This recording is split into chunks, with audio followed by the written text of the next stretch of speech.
College first year போறேன். அப்போ போறப்ப வந்து ஒரு ஆக்சுவலி அவர் வந்து ஒரு காலேஜ்ல ப்ரொஃபஸரா அப்பதான் ஜாயின் பண்ணியிருக்காங்க. முடிச்சுட்டு, அதாவது அவரோட படிப்பு முடிச்சுட்டு ப்ரொஃபஸரா ஜாயின் பண்ணியிருக்காங்க.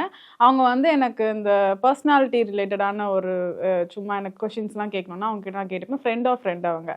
அப்போ வந்து நான் அப்பதான் காலேஜ் ஃபர்ஸ்ட் இயர் போறேன். எனக்கும் அவங்களுக்கும் ராகிங் வந்து பண்ணாங்களா யாராச்சும்? இல்ல இது வந்து ஃபோன் கான்வர்சேஷன் அந்த மாதிரி போற ஒரு விஷயம். ஒரு 10 வயசு டிஃபரன்ஸ் அவருக்கும் எனக்கும். பார்த்தோன்னே 10 வயசு டிஃபரன்ஸ் ஓகேங்களா? வரலாறுங்க அதெல்லாம். அவர் வந்து ஒரு நாள் எனக்கு கவிதை தமிழ் ரொம்ப பிடிக்கும். சோ தமிழ் ரிலேட்டடா அதாவது கவிதை ரொம்ப பிடிக்கல உங்களுக்கு? ஆமா கவிதை ரொம்ப இருக்கு பிடிக்கும். இருக்கு. நான் இல்லங்க நான் பேசுறதே தத்தளிக்கா கவிதை எங்க நடிக்க.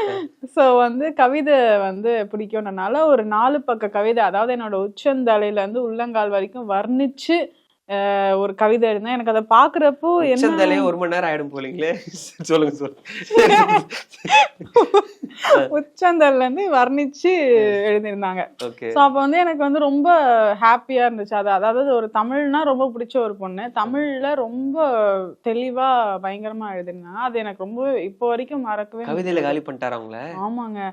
ஆனா எனக்கு வந்து அவர் கொஞ்சம் எப்படி சொல்ல சீனியர் 10 வயசு வித்தியாசம். 10 வயசா? ஆமா 10 வயசு. பரவாயில்ல, வினைத்தாண்டி வருவாங்கலாம் இருக்கு. 1 வயசு தானே, அது கூட சரி பரவாயில்ல. அவரு 10 வயசு அதிகம். சோ அதனால வந்து எனக்கு ரொம்ப அவரோட மெச்சூரிட்டி லெவல் வேற மாதிரி இருந்துச்சு. என்னோட மெச்சூரிட்டில நான் ஆல்ரெடி குழந்தை புள்ள மாதிரி இருப்பேன். அப்பெல்லாம் ஒண்ணுமே தெரியாது. சோ அதனால மிஸ் பண்றீங்களா? வேண்டாம்.